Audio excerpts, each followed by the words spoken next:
ঢাকা মহানগর দক্ষিণ শাখার সাবেক সহসভাপতি, বিএনপির নির্বাহী কমিটির অন্যতম সদস্য, আমাদের 18 কোটি মানুষের আশা আকাঙ্ক্ষার প্রতীক শহীদ প্রেসিডেন্ট জিয়াউর রহমান এবং দেশনেত্রী বেগম খালেদা জিয়ার সুযোগ্য উত্তরসূরি জনাব তারেক রহমান, যার হাতে ঢাকা 7 আসনের ধানের শীষের ঝান্ডা তুলে দিয়েছেন, আমাদের সকলের প্রিয় মুখ, সকলের প্রচারস্থল, যিনি হাসিনা বিরোধী আন্দোলনে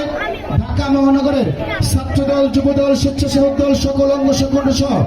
বিএনপিকে আঁকড়ে ধরে রেখেছেন আমাদের সকলের নেতা জননন্দিত জননেতা জনাব হামিদুর রহমান হামিদ ভাই। আমাদের মাঝে উপস্থিত আছেন ঢাকা মহানগর দক্ষিণ বিএনপির